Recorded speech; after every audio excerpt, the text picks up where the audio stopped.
नमस्कार, आप देख रहे हैं लोकतंत्र लाइव टीवी और मैं हूं आपके साथ दीपिका। तो चलिए शुरुआत करते हैं आज की खबरों का सिलसिला। पूर्व राज्यसभा सांसद और पत्रकार कुमार केतकर ने बुधवार को 2014 के लोकसभा चुनाव के नतीजे को लेकर के एक बड़ा दावा किया। उन्होंने कहा कि सीआईए और मोसाद समेत यूएस और इजरायली इंटेलिजेंस एजेंसियों ने 2014 के लोकसभा चुनाव में कांग्रेस पार्टी को हराने की साजिश रची थी। कांग्रेस पार्टी के संविधान दिवस के मौके पर आयोजित एक इवेंट में बोलते हुए पूर्व राज्यसभा मेंबर ने कहा कि पार्टी ने 2004 के लोकसभा चुनाव में 145 सीटें और 5 साल बाद हुए आम चुनाव में 206 सीटें जीती। अगर ये ट्रेंड जारी रहता तो कांग्रेस पार्टी 250 सीटें जीतकर सत्ता में बनी रह सकती थी।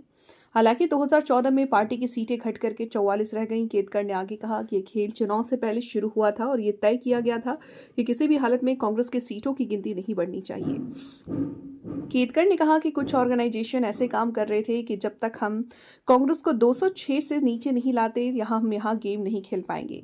पेशे से जर्नलिस्ट रह चुके केतकर ने कहा कि इनमें से एक ऑर्गेनाइजेशन सीआईए थी और दूसरी इजराइल की मोसाद। दोनों ने तय किया था कि उन्हें इंडिया से कुछ करना है।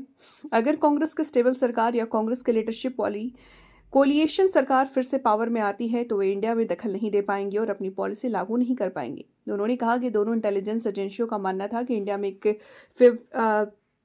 फेवरेबल सरकार उनके कंट्रोल में होगी और वहां मेजॉरिटी वाली सरकार होनी चाहिए, लेकिन कांग्रेस नहीं।